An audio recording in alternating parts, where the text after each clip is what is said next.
Welcome to All About Printmaking. That's the name of our podcast. I believe that's what we were calling it. Yes, yes, yes. Yeah, All About Printmaking, and I think this is going to be episode 8. If we Yes. can finally get it all wrapped up and I don't know what we're going organized. to do when I run out of fingers. Right? Yes. Yeah. Well, we have a special program today, a special show today. If Amy, if you could introduce our guest that's called in. Sure thing. Well, today we have our special guest that I'd like to introduce to everyone out there in podcast land. It is Miss Stacy, and I'm going to mess up the last name. Cunning. Kuning. It's just the way it is. She's going to be our special guest today, so we'd like to welcome her to the show. And we found her on one of the Facebook groups, the linocut printmakers. You're gonna mess with me. So hey, Stacy, welcome to the program. Hello. Thank you. I'm excited to get this going. Yeah, tell us a little bit about yourself, your background and such.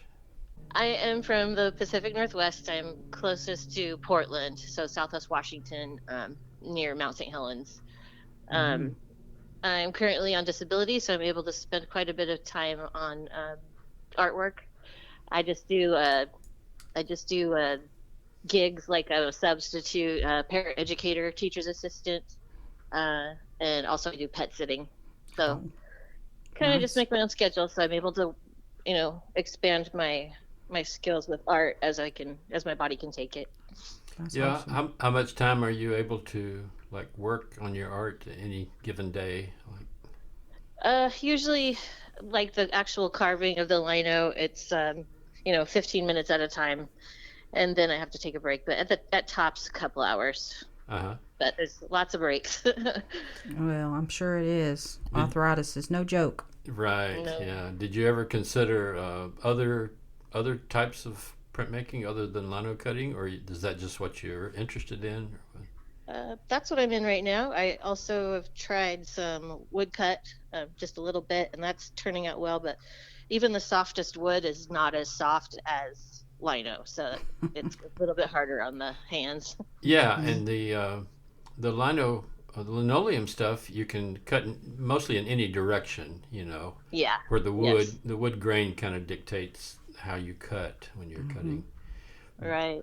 Um, Also, with lino, you can microwave it or set it on you can warm it up to where. Um, So, how large a work do you do? It seems like I believe it was you that we talked with once before about a large poster size. oh yeah, How's that coming Um, along? it's going really well. I was able to use the projector to get it laid out with Sharpies. And then I took it to a pet sitting job, and they had a big, nice table, and I was able to carve out of that. But it's a picture of Mount St. Helens while it's erupting. But there's a small car, I believe it was like a Pinto or a Gremlin or something. Yeah, I With a remember dirt seeing bike on that the one. back. Yeah. Yeah. So I'm getting along. I'm about halfway done carving that one. Wow. And that was based on an actual someone you knew or an event that actually happened, or that you're basing it on. That scene. Yeah, it was a true event. The man, I wish I'd written down his name, but he went up there thinking he was going to be able to ride his dirt bike around during the explosion, I guess. And he wound up stopping his car, backing up about 100 feet to take a picture of it. But you see this huge plume of just fiery smoke flying up to the sky, and then you see his little car with the dirt bike. But then after that, once he took the picture, his car caught on fire, so he had to grab his dirt bike and ride his way out of there. Oh, So, wow. Sounds like a crazy movie for adventure. sure.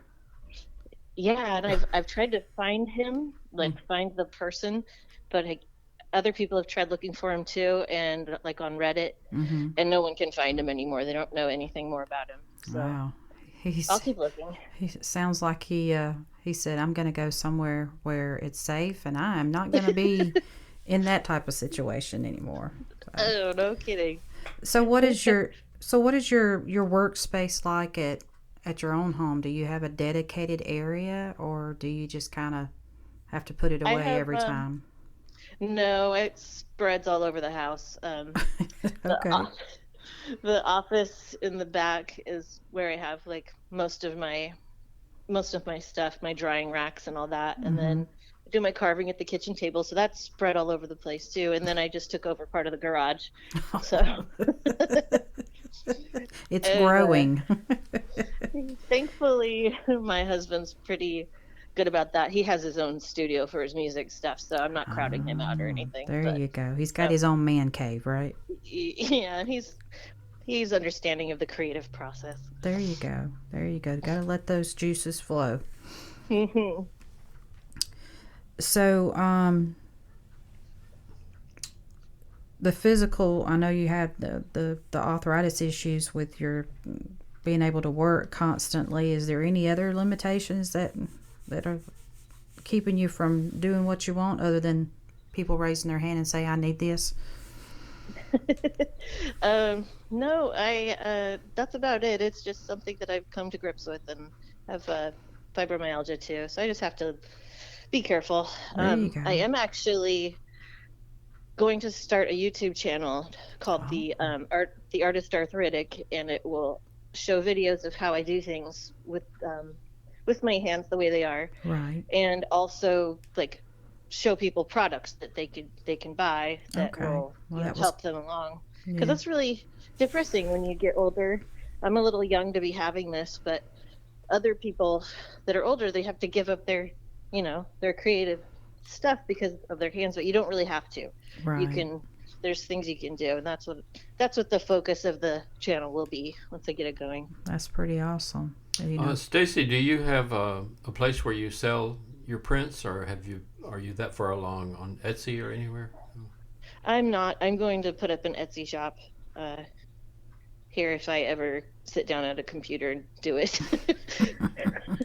Well, what is it? Yeah. What draws you to the lino cutting, the printmaking? What that form of art? What draws you to that? Well, I rather really than always liked, painting or something. oh, sure. I like it because I always was drawn to like woodworking shops in high school. I had a wood carving shop in high school. I just like carving. I like the removing of material in general. It's very zen for me. And then you get to play with paint and inks and Yeah, right. all the pretty colors. yeah, basically. Yeah, I well, like to cut things and I like pretty colors. There you go. that thought brings me back to the Mount St. Helens landscape print that you're working on. Are you pretty much you stay within the color scheme of your reference material, like if you're working from a photograph, or do you get creative and like make leaves purple or whatever? You can change the colors as you like. Do you how do you go with that in the creative process? I use an app. It's called Instatune, and you can change. It's just different filters and things, and I just click through the filters till I see one that I think represents the scene well, and then I'll go with those colors in general. This poster size Mount St. Helens is new for me, so I'll see. We'll see when I get to that part. No, it's kind of a large size to be working in linoleum cutting. I've seen some that were big like that, but I think most people are in the postcard size or even Yeah. like 8x10 size or something like that. Just I because have it a few is, of that size too. yeah, it's kind of work intensive. You got a lot of carving to do to get an image out of it. Yeah. Have you ever seen? This is kind of what I'm thinking of doing. Is you can rent one of those rollers, those big rollers for flattening cement. I wish I could. It's a little roller. Oh, Yeah. you mean like a asphalt? Roll it. Yeah, like Yeah. that you sit on Smooth and it rolls on the street, pressing down the Yeah. asphalt. Yeah, I want to do that on my big poster. Just Wow. rent one from a hardware store and have some people over and have a pressing party. For printing? You mean for printing it out? Yeah. Yeah. That sounds like fun. Well, Even if it doesn't turn out, it'll be fun. Yeah. well, I've seen I've heard of people doing that, but I thought it was primarily for printing on something that was already built into the street, like a manhole cover.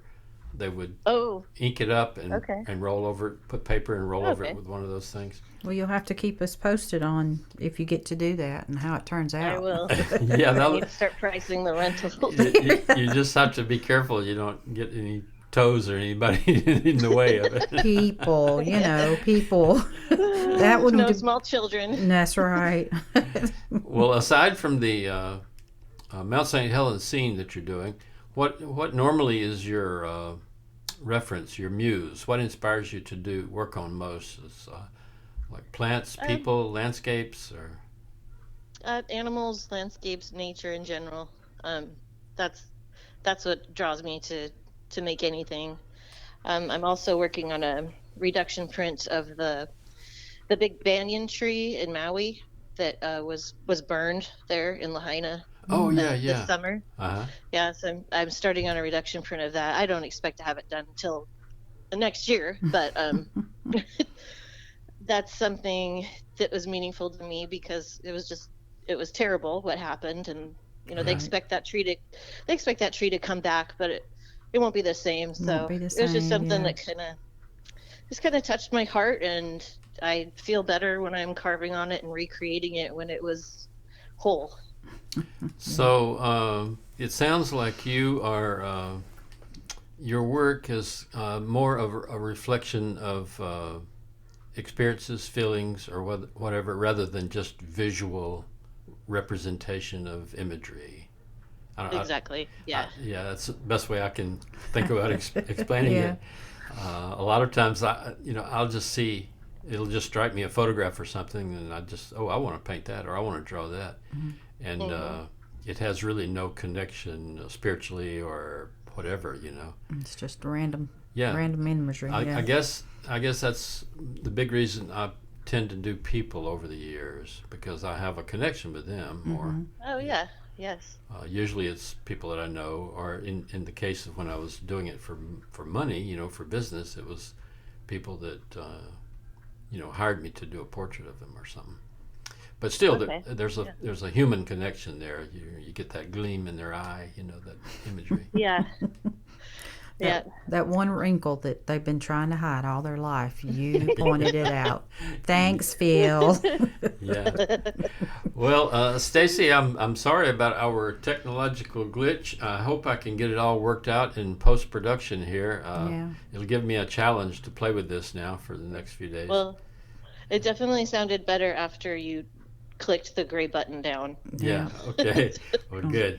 I may have messed up that part of the recording, but I'll have to take what I've got and patch it all together, and we'll come up with something. You put a Band-Aid on it. It'll be okay. Yeah.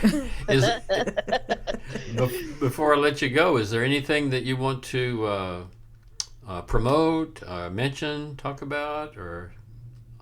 Well, if you want to, I would like to have more Facebook friends to direct them to my Instagram, which is Facebook is Stacy Kuning, and I'll send you that if you want to put it in the notes or the links. Oh, definitely, or yeah. Send that to me on the messenger, and I'll put that in there in the notes. Did you listen to, by any chance, the one we just posted yesterday that I put the podcast with Julie Bate? That's it, Julie Bate. And I saw that was there. I haven't listened to it yet, but I'm going to. Okay. Yeah, because I've got the show notes in there about her Instagram and such as that. So yeah, it's a good place to put that information. And YouTube channel, once it has some video on it, I'll send that too. Okay. Great. All right. Well, I'm glad you called us, and I hope you have a continually wonderful day here. And we'll say. Adios for now. Yes, adios for now. Thank you, Stacy, right. for joining with us Thank today, and hope you have a good rest of your day. Yeah, thanks, Stacy. You too. All right. Keep up the work on that. All right. I will. All right. Bye-bye. Bye-bye. Bye. Yeah, well, Amy, here we are again at the end of another show. Woo-hoo. We did it. We did it. Episode 8. Episode 8, and it was as spectacular as ever. Absolutely. We're gonna shut her down here, Rube. All right. So you have a good day. This is All About Printmaking with Phil and Amy. All righty. See y'all later. Bye. Bye bye.